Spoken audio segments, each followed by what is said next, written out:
Assalamualaikum warahmatullahi wabarakatuh. Perkenalkan, nama saya Erni Dwi Jayanti, NIM 2010211005. Di sini saya akan menjelaskan materi mengenai ekologi, yaitu analisis artikel yang berjudul Ekosistem Terumbu Karang di Pulau Maratua, Kalimantan Timur. Di dalam analisis artikel yang sudah saya analisis ini, yang pertama yaitu terdapat identifikasi analisis. Yang A yaitu ada faktor biotik. Nah, faktor biotik itu meliputi semua kehidupan makhluk hidup di bumi, baik individu, populasi, dan komunitas yang di dalamnya termasuk jumlah inang yang banyak. Nah, menurut Syarif 2016, mengenai jurnalnya yang berjudul Kondisi Sumber Daya Ikan dan Terumbu Karang di Pulau Maratua, Kabupaten Berau, Provinsi Kalimantan Timur. Di situ juga terdapat faktor biotik, yaitu ada alga, ikan, moluska. Kemudian mengenai Kaisar Dharma 2017 dengan artikel upaya pengelolaan potensi kelautan berbasis Integrated Coastal Zone Management di Kampung Kasai, Kepulauan Derawan, Maratua ini juga terdapat faktor biotik, diantaranya yaitu ada kepiting, kura-kura, penyu, ikan. Kemudian mengenai artikel yang ditulis oleh Idris 2019 yang berjudul Kondisi Ekosistem Terumbu Karang di lokasi dan bukan lokasi penyelam Pulau Maratua. Juga terdapat faktor biotik, diantaranya yaitu ada Annelida, Arthropoda, Cnidaria, Echinodermata, Mollusca, Porifera, Chordata, Tunicata, Keong Triton, Acropora, Montipora, Polites, Seriatopora, Poecilopora, ikan betok, Galasea, Stylopora, Simpilia, fitoplankton, Millepora, Cipastrea. Kemudian mengenai artikel yang ditulis oleh Ghazali 2023 yang berjudul Penerapan Sustainable Livelihood Framework di Pulau Kecil Terluar, studi kasus Pulau Maratua ini juga terdapat faktor biotik, yaitu diantaranya ada Pomacendridae, Labridae, Acanturidae, Chaetodon, dan Nemitheridae seagras. Kemudian menurut Junaid 2020 dengan judul artikel yaitu Implementasi Pariwisata Berkelanjutan di Pulau Maratua, Kabupaten Berau, Kalimantan Timur ini memiliki faktor biotik, yaitu diantaranya yaitu ada kura-kura laut, kerang raksasa, kepiting kepala, kepiting kelapa, ikan karang, dan karang. Kemudian yang B ini yaitu ada faktor abiotik. Faktor abiotik ini merupakan faktor eksternal yang mempengaruhi proses pertumbuhan dan perkembangan suatu tumbuhan. Nah, faktor abiotik yang sudah saya analisis mengenai artikel ini yaitu menurut Safri 2016, faktor abiotiknya itu terdapat hantaman gelombang air yang tinggi. Kemudian menurut Kaisar Dharma dan teman-temannya yang ditulis pada tahun 2017 ini juga terdapat faktor abiotik, yaitu iklim yang tidak menentu. Nah, kemudian mengenai jurnal yang saya analisis ini menurut Idris 2019, faktor abiotiknya itu terdapat pasir, pecahan karang, arus gelombang kuat, dan lempeng. Kemudian menurut Ghazali 2023 ini, faktor abiotiknya itu ada lapisan tanah sangat tipis. Dan menurut Junaid 2020, faktor abiotiknya itu kondisi lingkungan. Yang C ini yaitu populasi. Nah, populasi sendiri itu adalah sekumpulan individu dengan ciri-ciri yang sama, yang hidup di tempat yang sama, dan memiliki kemampuan bereproduksi di antara sesamanya.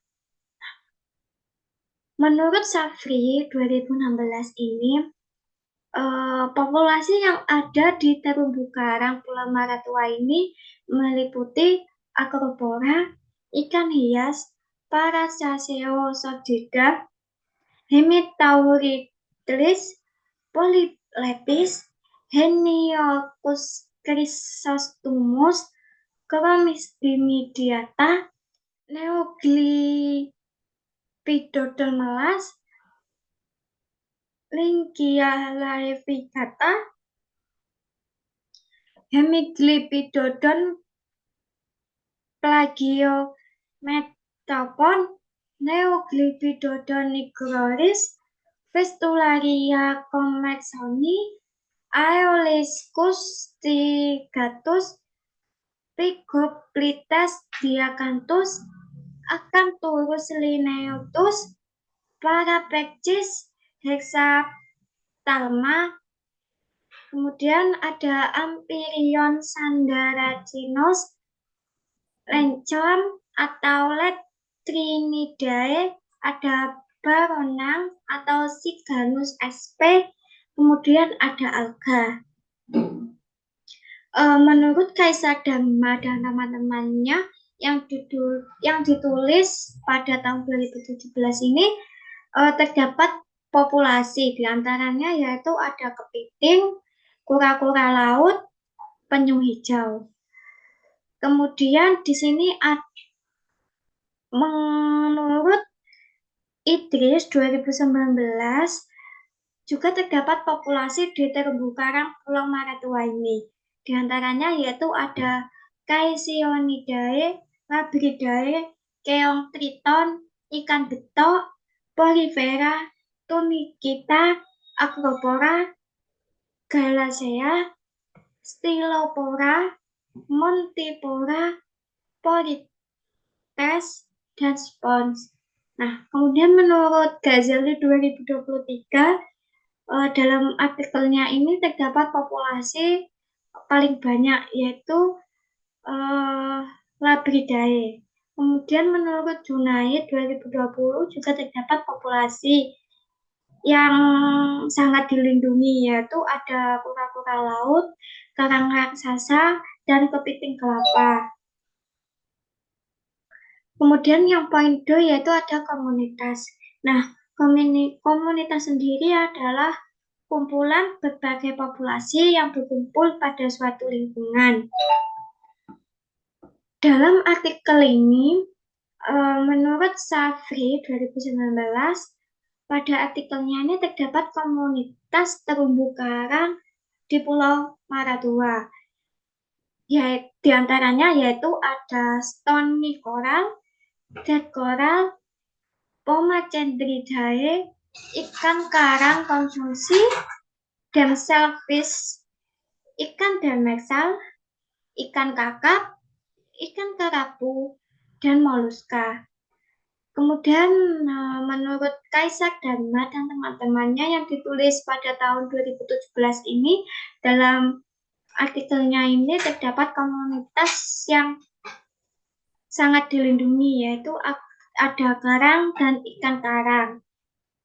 Kemudian menurut Idris 2019 dalam artikelnya terdapat komunitas diantaranya yaitu ada Avertebrata bentik, ikan karang, Pomacendridae, moluska, Annelida, Arthropoda, Cnidaria, Echinodermata, Arthropoda, dan Chordata. Kemudian menurut Ghazali 2023 juga terdapat komunitas, diantaranya yaitu ada Pomacendridae, Acanthuridae, Chaetodon, dan Nemipteridae. Kemudian menurut Junaid 2020, di dalam artikelnya juga terdapat komunitas. Di antaranya itu ada komunitas ikan karang dan komunitas karang. Nah, komunitas karang itu ada dua, yaitu karang hidup sama karang tak hidup. Atau karang hidup dan karang mati. Nah, dalam analisis artikel ini juga kita menganalisis identifikasi interaksi. Yang pertama yaitu interaksi antar komponen abiotik.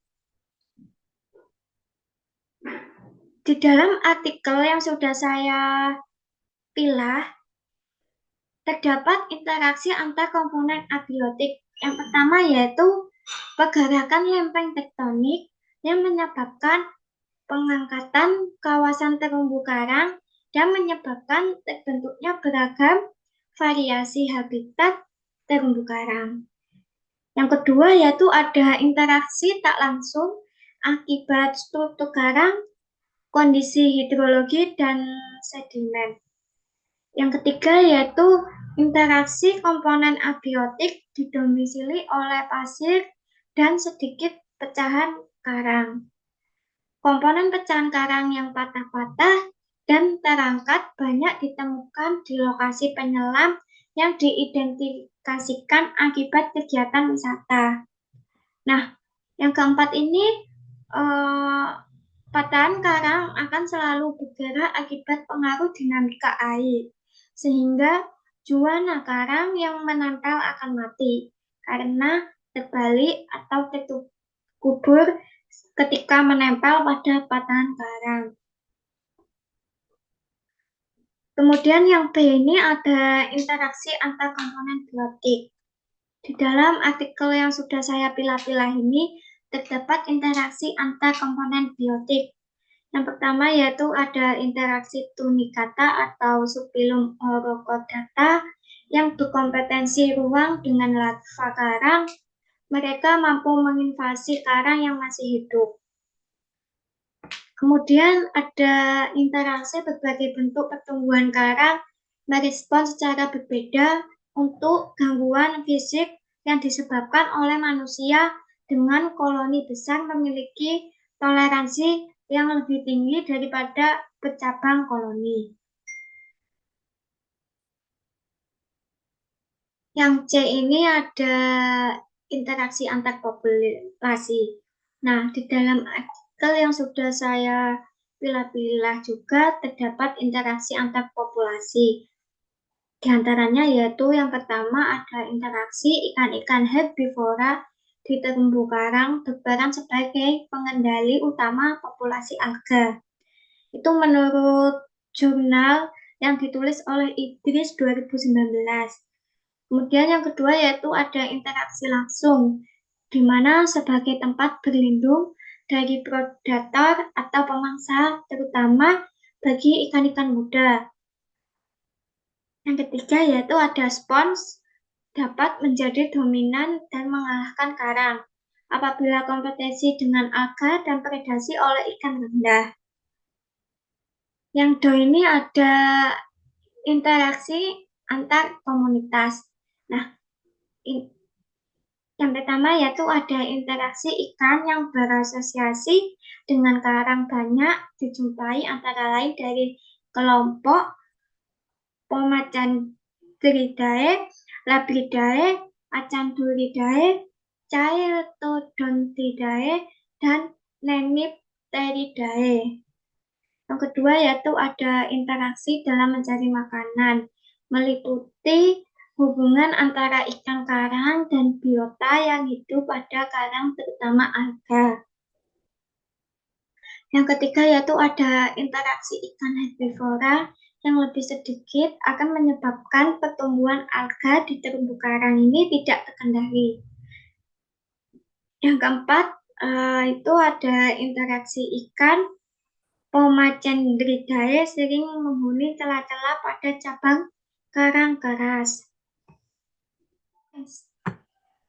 Kemudian di dalam analisis artikel ini juga menjelaskan mengenai klasifikasi dari faktor biotik. Yang pertama yaitu ada produsen.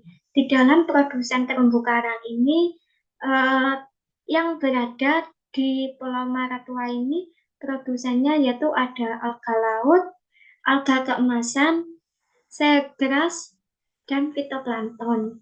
Nah, kemudian ada konsumen tingkat 1, yaitu ada karang, moluska, fitoplankton. Kemudian ada konsumen tingkat 2, yaitu ada penyu, ikan pari, ikan parot, kura-kura, kepiting, ikan karang. Kemudian ada konsumen tingkat 3, yaitu ada ikan kakap, ikan kerapu, dan ikan besar. Nah, di dalam analisis artikel ini juga kita akan menjelaskan mengenai jaring-jaring makanan yang berada pada terumbu karang Pulau Maratua ini. Nah, yang pertama itu sebagai produsennya itu ada alga laut, alga keemasan, sama seagrass. Ini yaitu sebagai produsen. Kemudian konsumen satunya yaitu ada fitoplankton, ada moluska, dan juga ada garang. Nah, kemudian konsumen duanya yaitu ada kepiting, kemudian ada penyu, ada karang kakap. Kemudian konsumen tiganya yaitu ada ikan besar, sama ikan kerapu, dan itu ikan besar sama ikan kerapu dan ikan kakap. Kemudian ada dekomposer. Nah, dekomposer ini atau pengurai adalah organisme yang memakan organisme mati dan produk-produk limbah dari organisme lain. Ini. Sekian presentasi analisis artikel ekologi saya, semoga bermanfaat. Kurang lebihnya saya mohon maaf yang sebesar-besarnya. Wassalamualaikum warahmatullahi wabarakatuh.